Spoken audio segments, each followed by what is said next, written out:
Okay, true story time. Senior prom surprise. I know what you're thinking. That's not it. I went to a very affluent high school, or at least in 1970 we must have had a lot of money for some reason, because for our senior prom that year it was decided by whoever makes such decisions that instead of having just local bands, we would have a national act. After all, we were an affluent high school.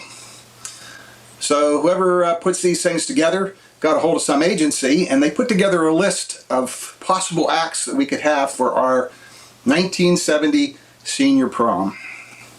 I think there were maybe 4 or 5 bands on the list. And at the top of the list was Steppenwolf. Could you imagine? Could you freaking imagine having Steppenwolf for your senior prom? Oh man. Born to be Wild, Magic Carpet Ride, Don't Step on the Grass, Sam, The Offspring, The Ostrich. Ugh, The Monster. Ugh. It would have been fantastic. Okay.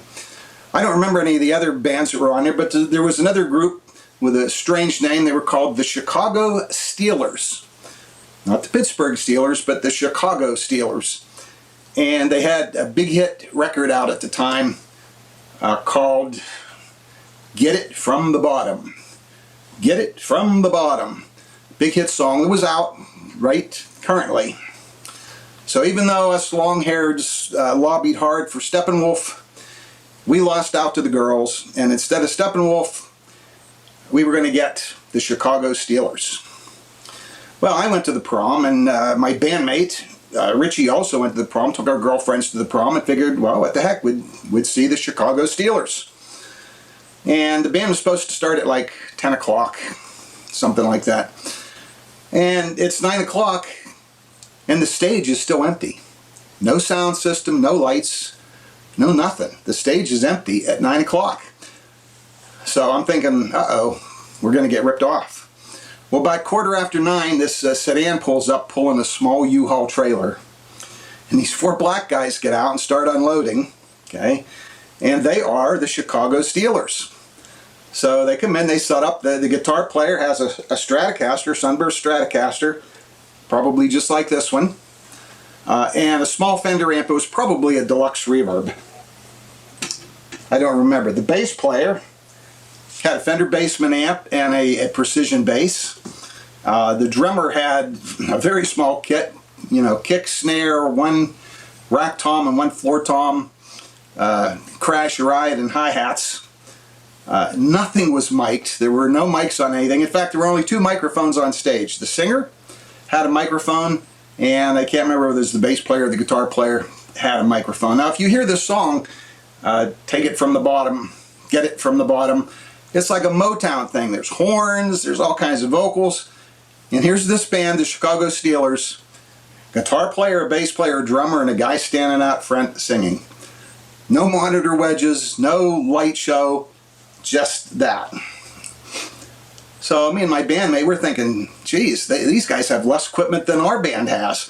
How could they possibly be any good? So it gets to be about 10 o'clock, and the Chicago Steelers start to play.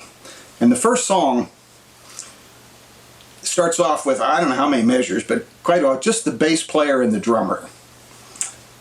And it just blew us away. They were so good. Just the I could listen to the bass player and the drummer all night. They were so good. The whole band, when they started playing, the guitar player, they were all just phenomenal musicians. So, you know, looks can be deceiving. You know, that you can't judge a book by its cover thing. These guys were fantastic. They were amazing. So when they took a break, you know, we went over to see them, to see if we could talk to them.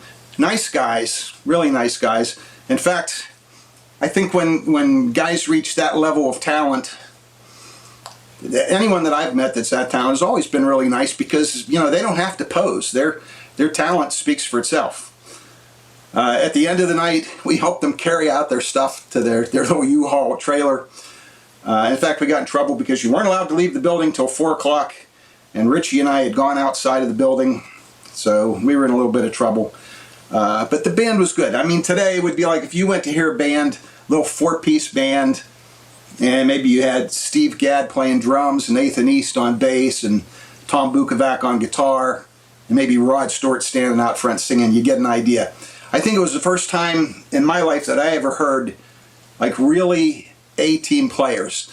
And when we talked to these guys, it turned out that one of the guys wasn't even in the band. These were all Chicago session players from some recording studio in Chicago.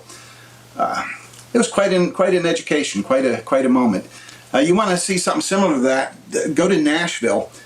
I was in Nashville just a couple years ago, and wandering around downtown, and, the music starts at 12 o'clock, and I'm listening to the bands and the musicians at 12 o'clock, 1 o'clock, and I'm thinking, I could hang with these guys. I could do this. And then about 8 o'clock at night, we're walking past a place, and I hear this guitar player, and, I had to stop in my tracks and go inside, and the guy was obviously filling in. He was playing a red Dr. Z amplifier and a Telecaster, and the guys in the band were asking him, well, do you know this song? And he would just say, what key? Anyway, everywhere you went after 8 o'clock at night in Nashville, you just heard incredible musicianship. So, that's my true story for today. See you later.